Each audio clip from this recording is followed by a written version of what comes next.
ओम अज्ञानतिमिरन्धस्य ज्ञानाञ्जनशलाकया चक्षुरुन्मीलितं येन तस्मै श्रीगुरवे नमः।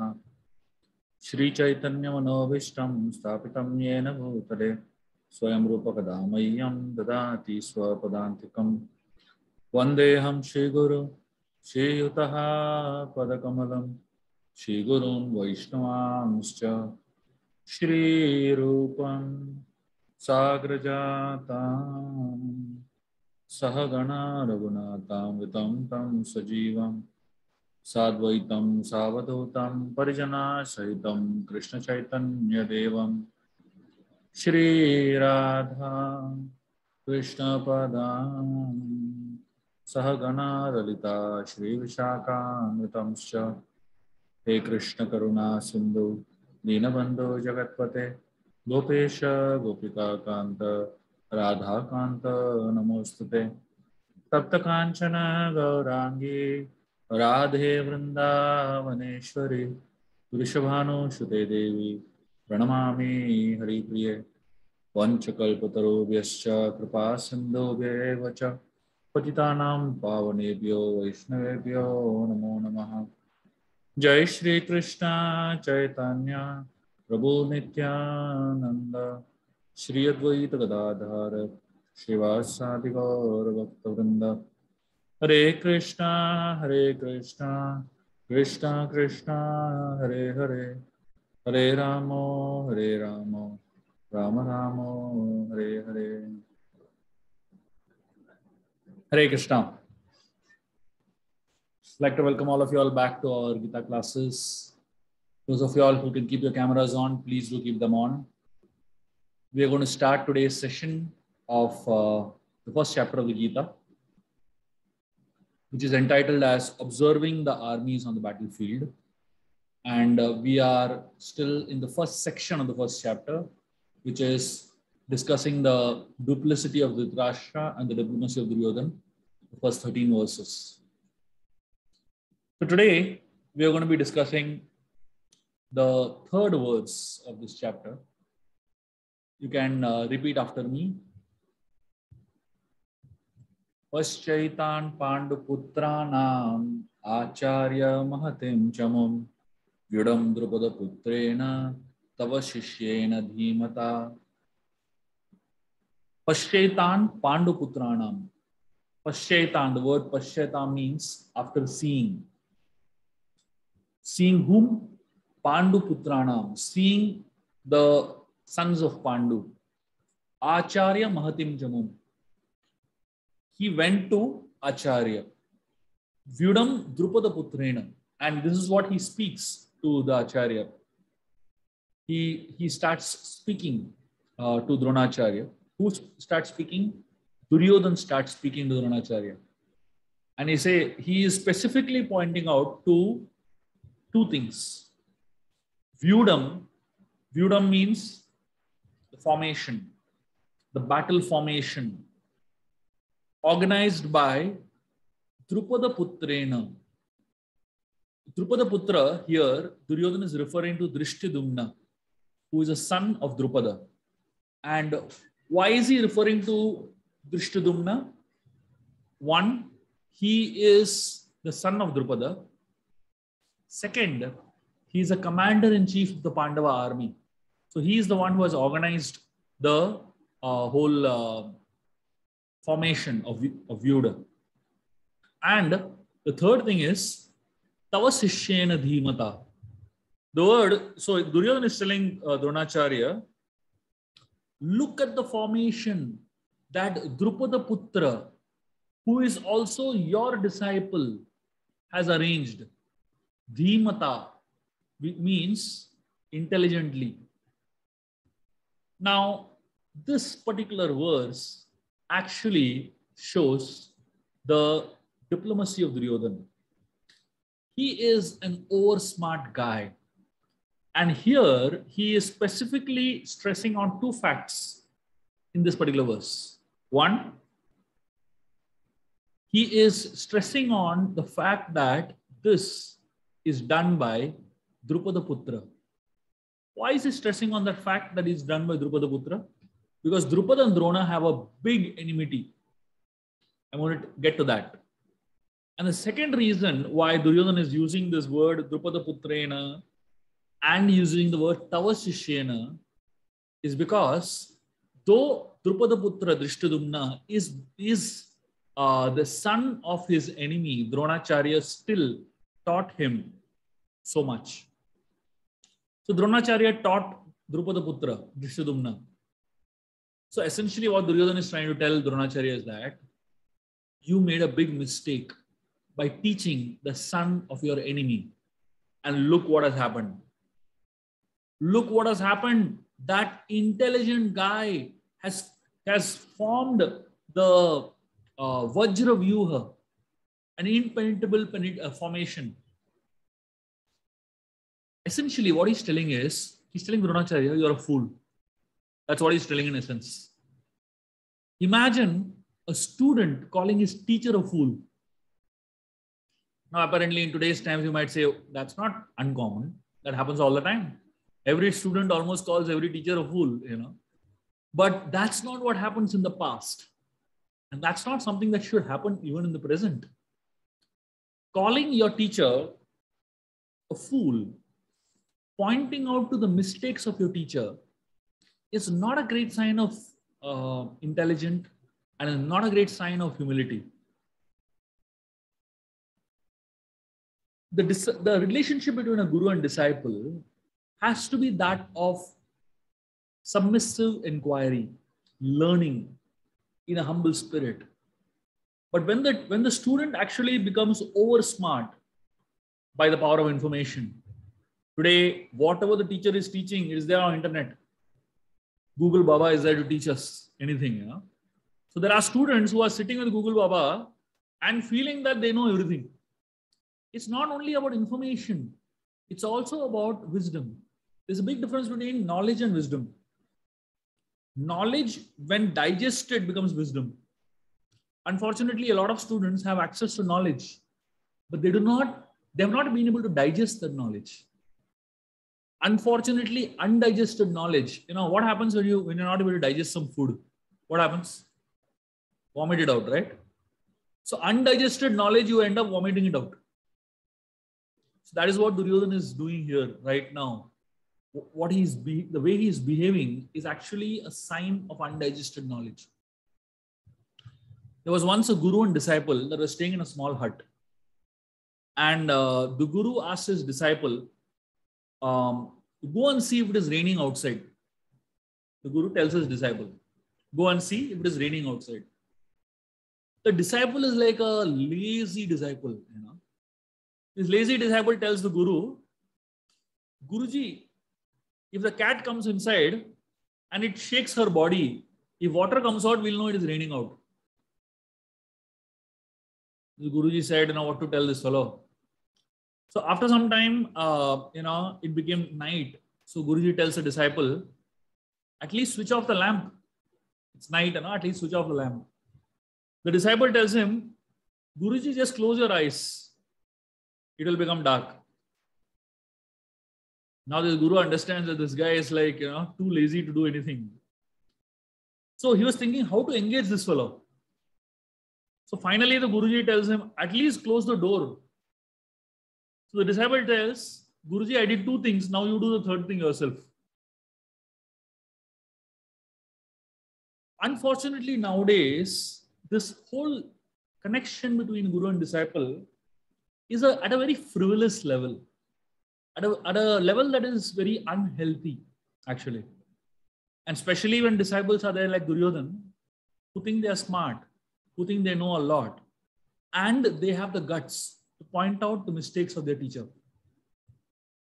So Duryodhana here is specifically using the word Drupada Putrena. He could have called Drishtadumna as Drishtadumna, isn't it? But why is he using the word Drupada Putrena? Why is he using the word Drupada? Because he wants to remind Dronacharya about a very sore wound in Dronacharya's life. There is one particular incident in Dronacharya's life that has really been a pain point for Dronacharya. We all have at least one incident in our life that we want to forget. At least one relationship in our life that has been the cause of the greatest pain. And unfortunately, there are people who know that and they keep bringing up that point again and again just to prick us, just to irritate us. So here Duryodhana is saying, Drupada Putrena, just to kind of instigate Dronacharya and taunt him literally. Let me tell you the story of what is this story behind Drupada Putrena and story behind this fight between Drona and Drupada. When Drona and Drupada were in school, a lot of relationships problem begin in school only. So when Drona and Drupada were in school, they studied in the same Gurukul under the same teacher. They were the best of friends. They loved each other, really intensely connected. And Dronacharya obviously was a poor son of a poor Brahmana, and Drupada was, son of a big king. So just during one of their very close, friendly days, Drupada tells Dronacharya that when I become big, when I become the king, I'll give you half my kingdom. Now, kids speak a lot of things, right? Kids tell that I will become pilot. Some kids will tell that I'll become, warrior. I'll become Spider-Man. So many things kids say. Now, what kids say, does anybody take it seriously? Obviously not. We don't hold them. When you were a small child, you told me you'll do this. Now, why you're not doing? We just forget it. But Dronacharya, he kind of remembered it. That one sentence that Drupada said. When Dronacharya became big, he obviously, he got married and he had a son named Ashwathama. And at one point of time, they were going through a lot of pain. They hardly had any money. They had very, very dire situation of life. So Dronacharya's wife told Dronacharya, her name was Kripi. She was the sister of Kripacharya. So she tells Dronacharya, why don't you go to your friend Drupada and ask him for some help? Dronacharya says, okay, and he goes to his friend Drupada. And he goes to the court of the king. Now, Drupada has become a king now. He goes to the court of the king and he tells Drupada, do you remember in our childhood, you had made a promise that you will give me half your kingdom when you become the king. I've come to take half the kingdom. Please give. Drupada says, who are you? Yeah, he gets the shock of his life. Imagine somebody coming suddenly and saying, give me half your property here. Drupada asks him, who are you? I don't even know you. Dronacharya said, you had made a promise to me when you were small. Drupada said, those promises that are made in childhood, they're not to be remembered. If you want something, ask properly. I'll give you one cow. You'll be happy with that. So it's not that Drupada didn't want to give anything, but he wanted to give something that was logical, right? But Dronacharya was very adamant. He said, no, you made a promise, you have to keep it now. Drupada said, get lost from here. I will not give you one cow also. So Dronacharya left from there with this thought in his mind, that I'll take revenge on this fellow. So he goes and he begins to train the Pandavas and Kauravas. And when the Pandavas and Kauravas become really well trained and powerful in their skills, the Pandavas and Kauravas come to Dronacharya and said, please tell us what Guru Dakshina we can give you. You have taught us so much. Dronacharya says, the only Guru Dakshina I want is go and get Drupada and make him fall at my feet. So the Pandavas and Kauravas go and attack Drupada's kingdom. Drupada is very powerful. So all the Kauravas and the 5 Pandavas together are not able to handle him.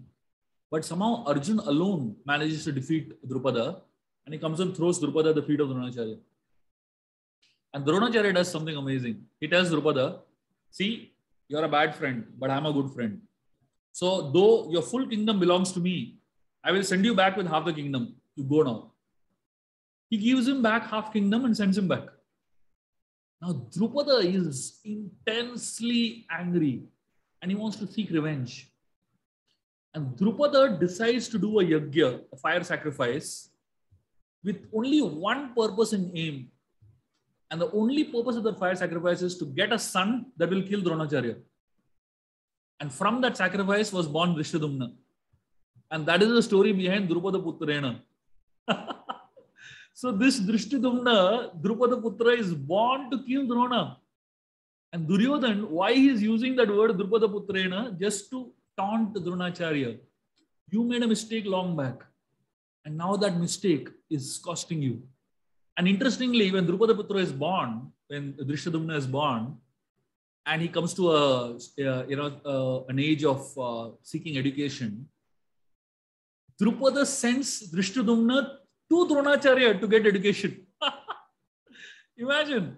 And Dronacharya actually teaches him. So Duryodhana is pointing out to this mistake of Dronacharya by saying, this one mistake of you teaching Drishtyadumna is going to cost us now. And he's taunting Dronacharya about his superficial friendship. True friends are like diamonds. They are real and they are rare. False friends are like leaves. They are scattered everywhere.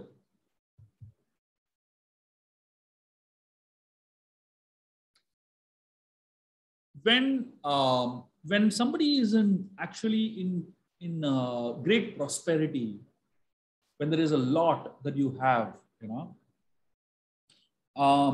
you tend to attract a lot of people in your life. But when you are in a loss, when you are actually failing, when you are in a very dire situation of life, very few people stand by you. When everything is going hale and fine, lots of people are hanging around you. But the actual quality of friendships are when somebody has nothing. That is when you really understand what quality of people are around you. There is a very interesting verse, shloka about friendship. And this is a friendship between two animals, a donkey and a camel. They were best of friends. And just to tell you what superficial friendship is all about. So this verse says, Ushtram hi vivaheshu gadha rambham adijayate parasparam prashansati aho rupam aho dhvanim. This verse says, Ushtram hi vivaheshu. It means that once a camel was getting married, and out of the guest list, one of the guests was Gadha. The donkey was the guest of the camel. So the donkey was thinking,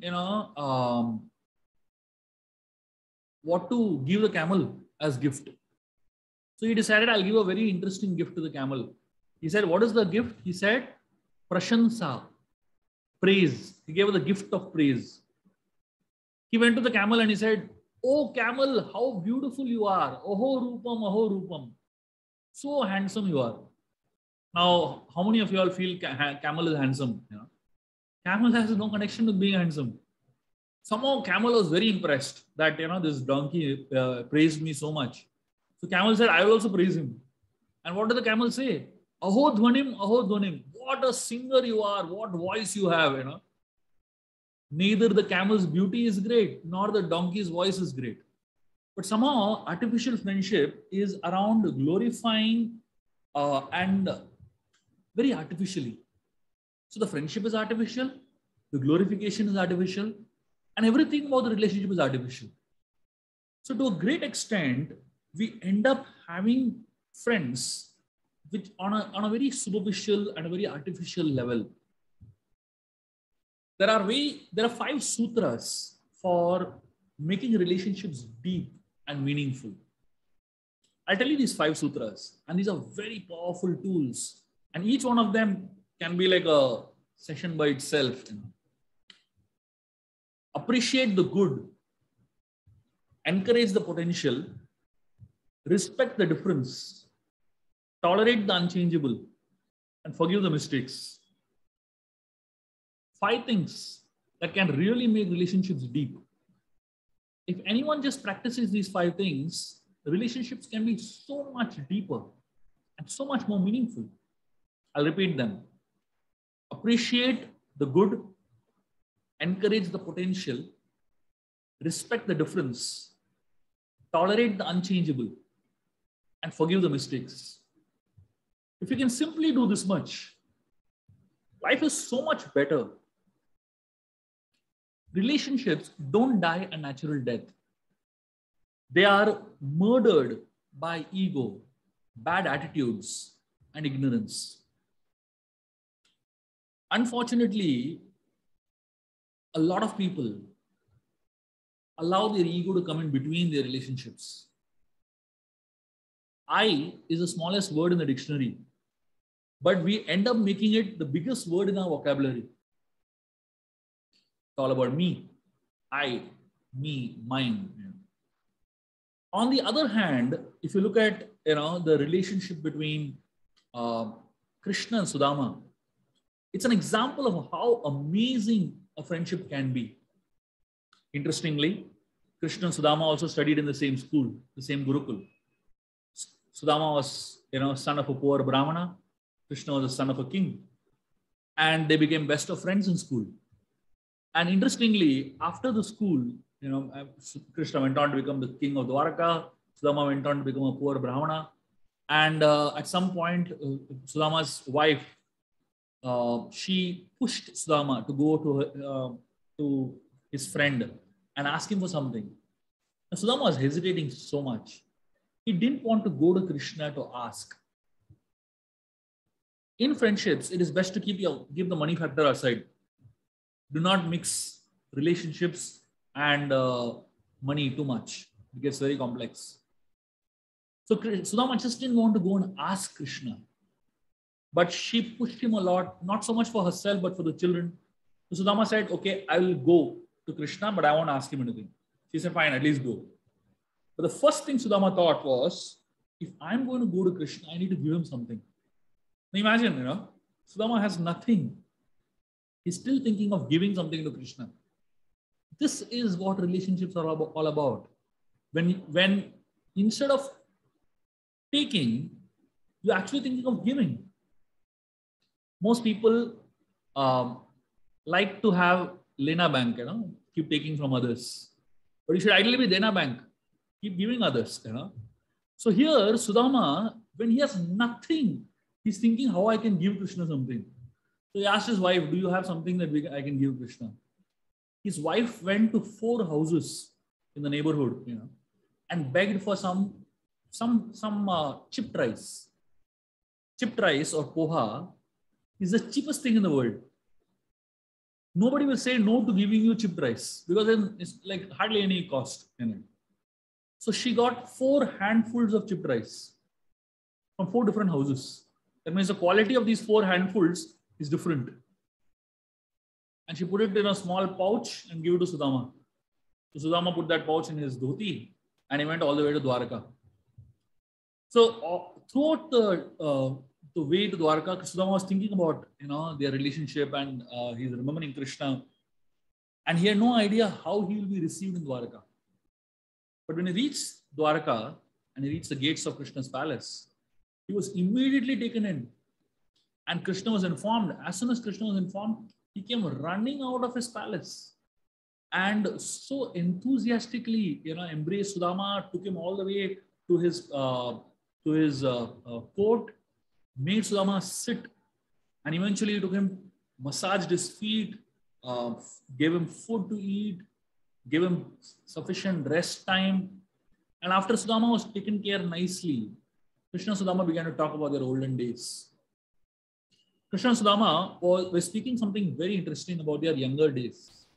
There was a time when Sudama and Krishna were told by their guru to go and get some wood from the forest. So Sudama and Krishna, they went to the forest to get wood, but it was late in the evening and it started raining very heavily. It was so intense that they lost their way and they had no idea how to return back. So they remained for the entire night in the forest. The next day morning, the teacher, the guru, along with many other students came searching for the two boys. And what the Guru saw, he was amazed.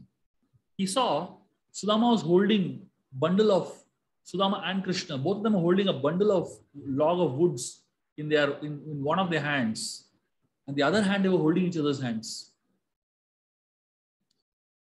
The Guru was so impressed that they did not give up their mission. They were holding the mission also, but they did not give up the missionary. They were holding each other also. A lot of times people give importance to task and they forget the relationship. And many times they give importance to relationship and they forget the task. But here, both task and relationship, both were kept. And the Guru was so impressed. He blessed them. He blessed them that, look at the blessings. He gave them 3 blessings, and very interesting blessings. And this is the blessing the Guru can give us. The first blessing the Guru gave Sudama and Krishna, he said, may you be satisfied in life. I mean, if there's one blessing that is really needed in today's world, that is this satisfaction. Nobody in this world is satisfied with what they have. They are somehow always dissatisfied in life. The second blessing the Guru gave Krishna and Sudama, he said, all the knowledge that you have gained will never lose its meaning. That means what knowledge they have gained, they will be able to actually apply it in their lives. So that means you don't need Guru's blessings to learn, but you need Guru's blessings to apply what you have learned. That's why Karna was cursed by his Guru, Parashuram, that you will forget when you need it the most. That means you will forget the application of your knowledge. And the third blessing the Guru gave Krishna and Sudama was, may all your desires be fulfilled. So here, Krishna and Sudama, they got great association and connection with each other. And here, when Sudama was with Krishna, they were discussing all these amazing stories of their childhood. And then Sudama was not asking really anything from Krishna. He spent a few days, and Krishna asked Sudama, what do you got for me? I'm sure you must have got something. So Sudama was feeling very odd to speak it up. When you want to hide something, your eyes somehow go there only. So Sudama was like trying to hide the pouch which was on his dhoti, but his eyes were somehow going to that pouch. He didn't want to show that pouch to Krishna. And anybody who is very good in psychology understands the signs of eyes. Krishna immediately understood this fellow has something in his dhoti. So Krishna pulled out that pouch and he opened that packet. And inside that was poha, chipped rice. It's days old. And it's been in the dhoti, tied up to the dhoti of Sudama. It's like mixed up with his sweat and really very, not in the best condition for eating. But Krishna, he took that and he opened the packet and he ate one handful of, put a whole handful of chipped rice in his mouth. And when Krishna ate that, Krishna is eating Raj Bhog in Dwarka, right? He's having such opulent food.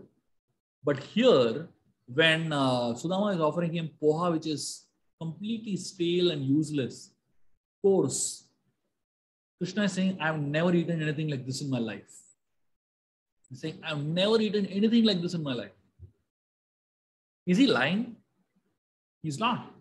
Because what Krishna eats is not the thing, is the love with which the thing is offered. Anything in this world which is offered with love becomes tastier. And anything in this world that is offered with a business motive, no matter how tasty it is, it doesn't satisfy the heart. So all those guys who are ordering from Swiggy and Zomato on a daily basis, they may be filling their bellies, but their hearts are empty, unfortunately, right? So Krishna is eating that, and he was going to eat a second morsel. Rukmini Devi catches his hand and he tells him, my dear Lord, what are you doing? With that one morsel of food, you have given him more wealth than all the 3 worlds can handle. With the second morsel, I will only have to go to his house and become a maid servant, Lakshmi Devi. So Krishna is so grateful to Sudama that he got a gift for him. And Krishna was thinking, what can I give him in return? And you know what the most amazing thing was? Krishna was feeling ashamed to give Sudama wealth in return for love. Krishna was feeling ashamed. How can I give him money in return? It is like, there's no question, there's no comparison of giving money in return for love. In this world, some people are so poor that all they have is money. So Krishna was thinking, I can't give him money in return. And Krishna didn't give him money. And Sudama didn't ask for any money. Sudama went back from Dwarka, back to his home. And on his way, he was thinking, thank God I didn't ask anything from Krishna. And thank God Krishna didn't give me anything. Because this friendship is pure now, untainted by any desire for wealth or anything, any expectations. And he said, this love that Krishna has given me is the highest gift that he can ever give me. And he felt the reason Krishna has not given me anything because maybe he feels that I can't handle money. I might become proud if I get money. So that was the thought of Sudama when he was returning back. What a difference between Sudama returning back from his friend's palace and Dronacharya returning back from his friend's palace. What a stark difference, isn't it? And what a difference in the way they dealt with their friend after so many years of not meeting. The basis of friendship is genuinity. When friends don't focus on externals, but they focus on the internal connection. When friends focus on good memory and gratitude. When friends try to support one another in good and bad times. And when friends are willing to give more and take less. And it goes to another level when you keep in the center of your friendship, God. And that really takes friendship to another level. All of us in our lives, we all have friends. But the question is, do we really understand what kind of connections we should make in our lives?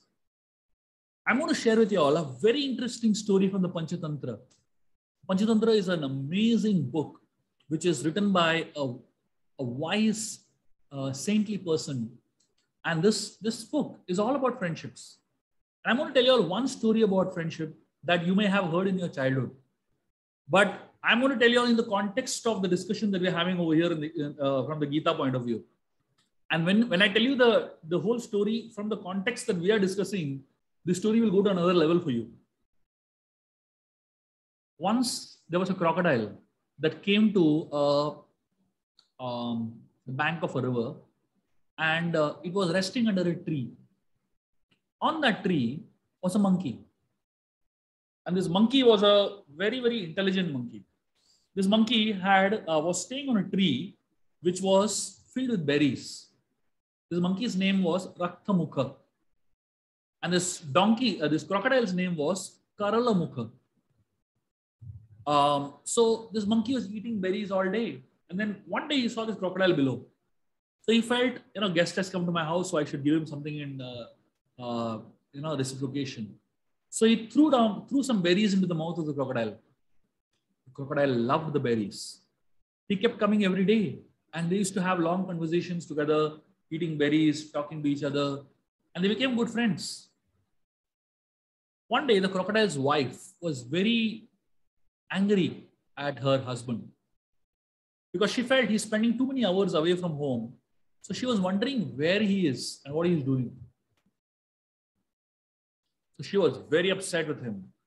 And the crocodile told her that I found a friend who gives me berries. And the next day, the crocodile got berries for her. She ate those berries and she loved it. And she said, I want to eat the heart of the monkey because the monkey is eating so many berries. The monkey's heart must be really tasty. She said, get me the heart of the monkey. The crocodile was shocked. He said, come on, he's my friend. How can I get his heart? She told him, if you love me, you'll get his heart. That's the final Brahmastra for the wife, Now you can't argue with that. So crocodile went to the tree and he told the monkey that, every day we talk like this here. Today, why don't we go on a, joy ride into the river? The crocodile said, jump on my back. I'll take you into the river. The monkey was very excited. He had never gone deep into the river. The crocodile put the monkey on his back and they reached the middle of the river. The crocodile said, at least I should tell him now the reality. He tells him, see, I'm not taking you to any joy ride. This is the last ride of your life. My wife wants to eat your heart. The monkey was panicking. He didn't know what to do, but he knew that if he had to save his life, he had to act smart. He said, oh, why didn't you tell me before? I would have got my heart. I left my heart on the tree. Now the crocodile in the middle of the river began to sweat because the wrath of his wife, he couldn't have handled, So he was panicking. The monkey said, no, don't worry. I'll help you. We'll just go back to my tree. I'll get my heart and we'll go back home. The crocodile immediately turned around. They went to the tree. The monkey jumped on top of the tree. And from top of the tree, he quoted a shloka in Sanskrit. The monkeys in those days could speak in Sanskrit. The monkey said, Dadati pratigrinati guyam akhyati prichati bhumte bojayate chayava shadvidah priti lakshanam. This verse is a very interesting verse that this monkey is telling the crocodile about 6 things that enhance friendship. He said, anyone who wants to deepen relationships and friendships should do these 6 things. What are the 6 things the monkey recommends? Dadati pratigrinati. Dadati means giving gifts, receiving gifts. Guyam akhyati prichati means revealing your heart and confidence and hearing the heart of the other person in confidence. Bhumte bojayate means inviting your friend to your house to eat and you going to that person's house to dine. Shadvidah priti lakshanam. He said these 6 things are enhancing love between friends. And the monkey tells the crocodile this verse, and he tells him, these 6 things should be done between people who are like-minded.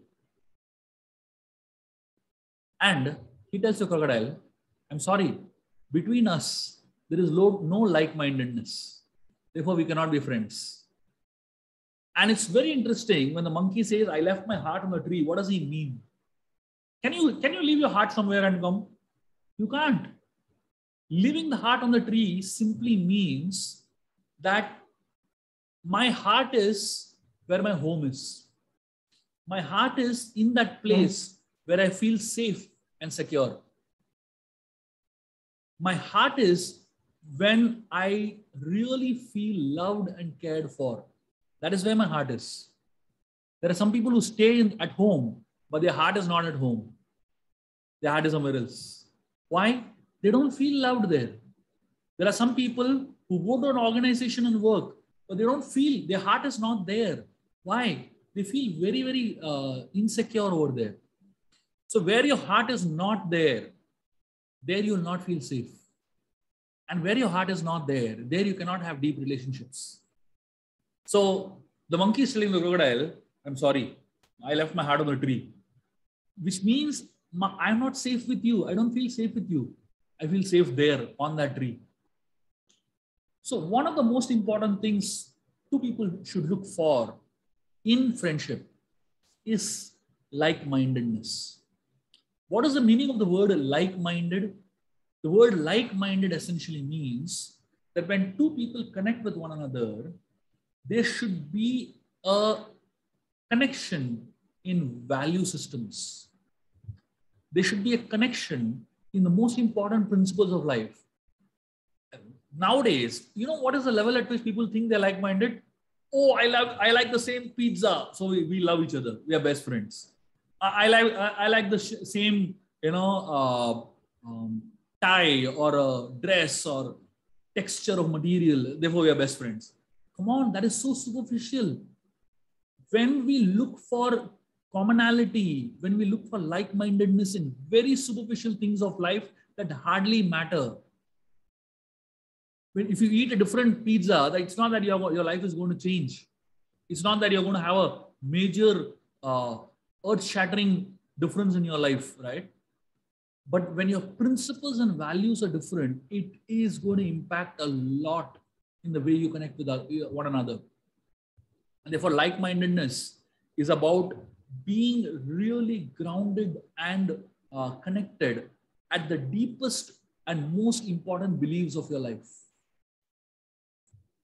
If there is alignment at that level, externally, things, if they are different, it doesn't matter. But when there is difference at that deepest level of beliefs, that's when really things are different. And therefore, the monkey is telling the crocodile something that most people in today's world don't know. Imagine a monkey of that time could give such a profound advice. Here, if you analyze the friendship between Drupada and Drona, very superficial, very, very hollow. And the friendship between Krishna and Sudama, very deep, very powerful and foundational. And what is the difference between the two? Why does Drupada and Drona's friendship remain superficial, and why does Krishna and Sudama's friendship remain deep and real? The simple difference is the way they prioritized one another, the way they actually allowed the relationships to revive and rebuild. When Drona went to Drupada, he went to take. He didn't go to give. Any relationship in this world, it first starts by just giving. And taking happens very naturally. It is not that you take very, very consciously. It happens very naturally. But giving happens very consciously. Taking is just incidental. When Sudama went back to his house, he realized it's not a hut anymore. It's a massive palace. Krishna gave much more than any other friend could have given. But he gave thinking that giving is not the most important element of the friendship. What is the most important element? The depth of the connect. There are three levels at which friendship occurs. Friendship, is existing. The first level of friendship is known as a nursery level. The nursery stage of any relationship is a stage where saplings of love are growing. They are very young and they need to be protected from many external sources of tension and internal misunderstandings.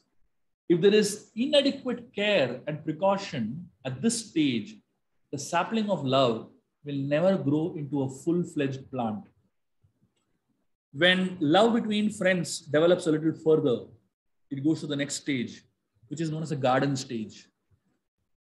There are small saplings in a nursery, but in a garden, they all transform into mature plants. This is how friendships grow from one level to the next level. But there are some very special friendships that grow beyond the garden stage and they reach the stage of the forest. This is the third stage of love. Forest, the forest is so big that no one needs to plant anything. In every direction, there are innumerable trees. There are innumerable plants. To the forest, you don't have to give water.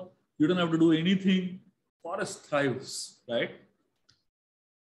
Once love takes the shape of forest, you don't need to give it constant care. There is no real threats that can harm the bond. But till it reaches a forest stage, there has to be care. The garden stage, there has to be care.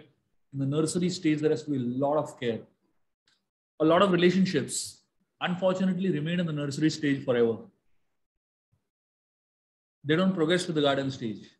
And hardly one or two relationships grow to the forest stage. And that is what deep friendship is all about. Here, we spoke about how friends should not focus on externals. Real friendships should be focused on memory and gratitude. Good friends support in good and bad times. They have the willingness to give more and take less. Friendship goes to the next level when there is God in the center of the relationship. Duryodhan here is reminding Drona, Drupada Putrena, your failed friendship, and the son of that friend is here, Drupada Putrena. This whole idea of arguing with the guru is something that is a strange mindset in Duryodhana. Acharya, the guru, is massive. He gives knowledge to, and he opens our eyes.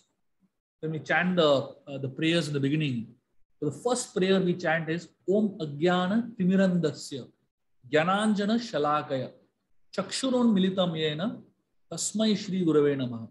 What does this mean? Om Ajnana Timirandasya. That means our eyes are filled with, we are actually a big mass of ignorance, basically. Our life is a big mass of ignorance. And what does an Acharya do? He chakshur un militam yena tasmai shri guravenam. The Acharya gives us vision, gives us the ability to see the right from the wrong, discriminate, understand the purpose of life. Literally, the Acharya opens our eyes. Duryodhana is interfering with such an Acharya and pointing mistakes. Spiritual knowledge is available to everyone, regardless of what your background is. A guru should not differentiate while giving knowledge. The guru should give knowledge to everyone, no matter what the background of the person is. The guru gives. Here's an amazing story from the life of Shankaracharya. There was once a young boy who was a student of Shankaracharya, and he was a very dull disciple. Everyone used to make fun of him, and not very scholarly, quite ignorant in that way. But Shankaracharya loved him.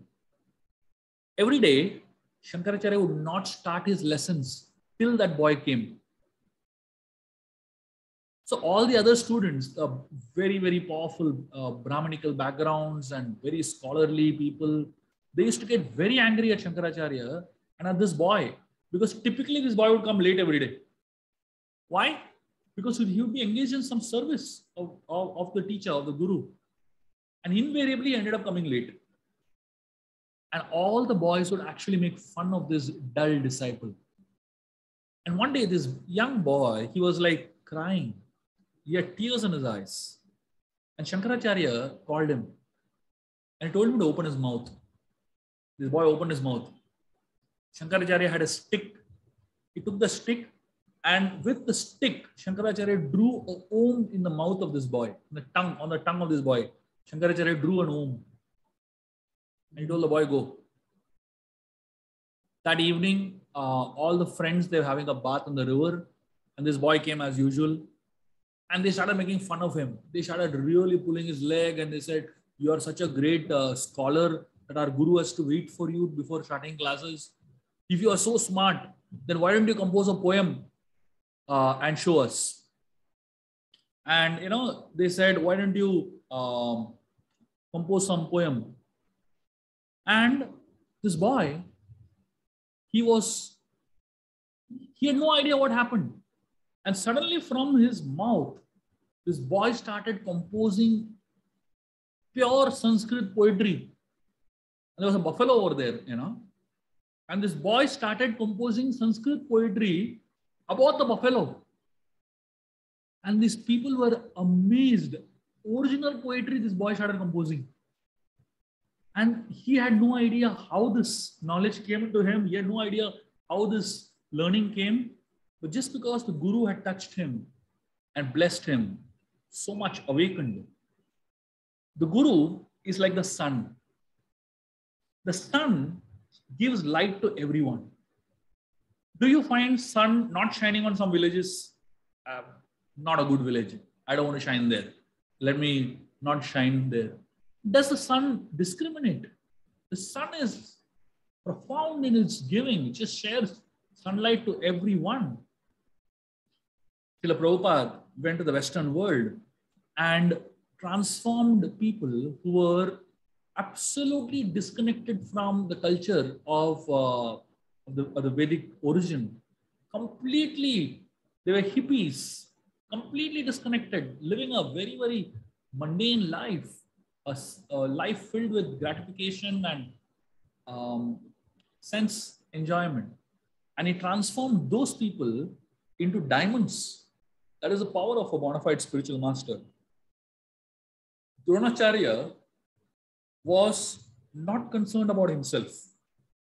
He knew this boy is born to kill me, but he still knew I'm a teacher. When anybody comes to me to learn, as a teacher, I have to teach. So Dronacharya was so magnanimous and so open-minded that he was open to teaching a person who was born to kill him. And that is the greatness of Dronacharya. And that's the way an Acharya thinks, basically. Unfortunately, because Duryodhan had this wrong mindset, he always mistook Dronacharya's intentions and thoughts. Dronacharya was a teacher, and from a very broad-minded perspective, he taught. But here, Duryodhan was like Kamsa. The mind of Kamsa and the mind of Duryodhan is expert in finding faults. And as soon as you find fault, the mind says kill. Kamsa loved his sister Devaki.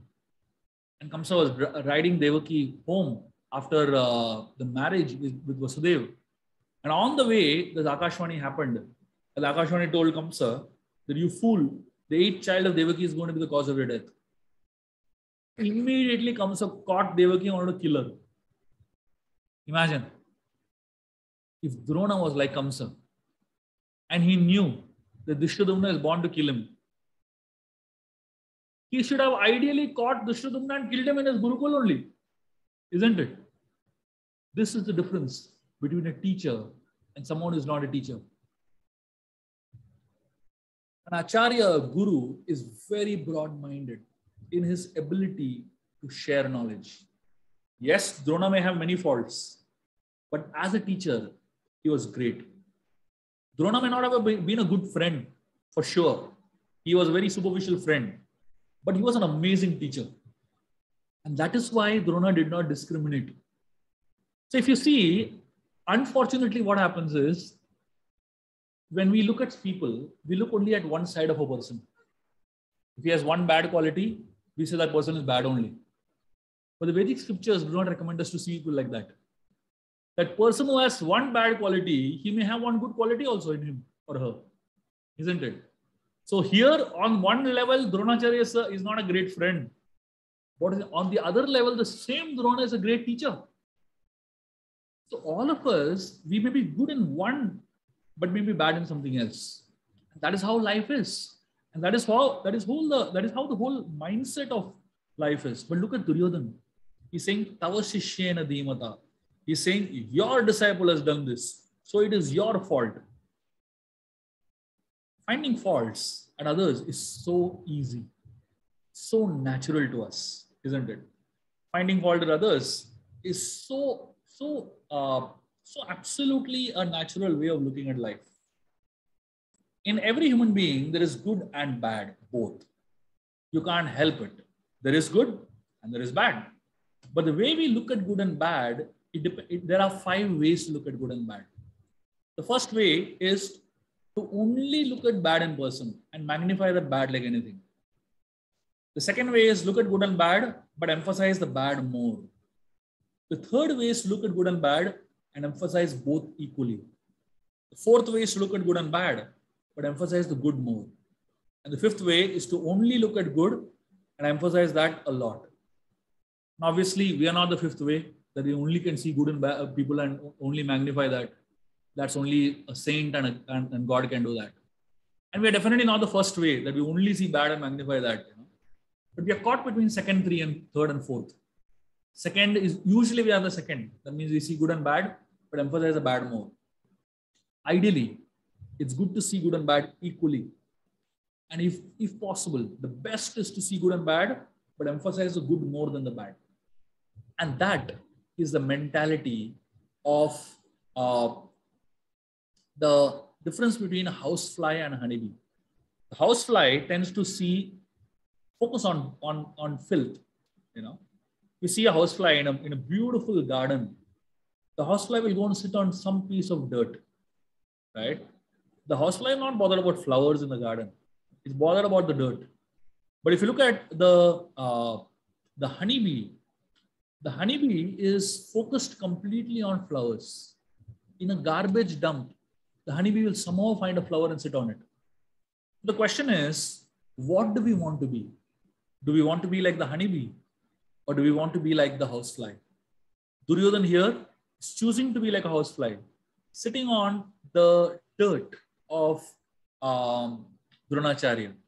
Dronacharya apparently had made some mistakes in his life, and he had some faults. Duryodhan, as a student, he chooses to focus on the Acharya's faults and not to focus on the Acharya's greatness. That's exactly what we do in life. So many times we avoid looking at people's greatness and we focus on people's faults. And that is so very natural. If we really want to grow in our lives, if we really want to go to the next level in our lives, it is so very important that we focus on people's goodness and we focus on their good qualities rather than focusing on their bad qualities, focusing on their negative qualities, and focusing on their shortcomings. Focusing on the shortcomings and negative qualities is so very easy. Duryodhan, all his life, he attracted curses. He attracted, bad wishes. Why? Because of this mindset of his, choosing to focus on the bad in people. Here, in today's session, we learned two very prominent things. And both of them are actually interconnected. One, we learned about the difference between superficial friendships and real friendships. And second, we learned about the difference between seeing good in people and seeing bad in people. And both of them actually interconnected to one another. In one sense, friendships are deepest when two people focus on each other's good, uplifting qualities, and better ways of looking at each other's shortcomings. And friendships are very superficial when the focus is on oneself, very selfish, very self-centered way of looking at life. We have to make a choice. Do we want to live the way Duryodhan lived by finding faults in others? Or do we want to live the way Yudhishthir lived, the way Dronacharya lived, by looking at not so much the fault of Drishtadumna, but focusing on the element that I am a teacher. So on one level, Dronacharya was perfect as a teacher. But on the other level, as a friend, he failed so badly. We all have to weigh our own lives. We all have many roles to play. We may be very good as a leader in an organization, but when you go back home, at home, we are horrible. Or we may be very good at home, but when we go outside, we are horrible. You may be very, very good with your friends. You may be the best of best friends. But when you go back to your family, how pathetic you can behave, isn't it? So many times, our one role does not define how good we are in other roles. We all have to weigh each of our roles separately. And each of our roles have different ways of approaching them. Dronacharya as an Acharya was amazing. Hats off to him. He was ready to teach a person who was born to kill him. But the same Dronacharya as a friend was pretty pathetic. Imagine, one small thing, he took it so seriously and held on to it. And when his friend was not ready to give him, he was ready to destroy him, literally. So our, this pendulum flips between hate, love, nothing in between. Either we hate somebody or we love somebody. Come on, life is all in between. Life is all in between. And that's exactly how good connections are made. When we learn to see everything in a balanced point of view and learn to see everything in a very, very mature and broad-minded point of view. And that is why the friendship between Sudama and Krishna is such a hope-giving friendship. because that friendship teaches us exactly what really friendships mean, exactly what really the idea of deep friendships mean. And of course, the monkey put it to us in a very, very good way by summarizing the whole thing as like-mindedness. Hare Krishna. I'll stop here. We can take some questions and discussions. In the meanwhile, just two announcements to make.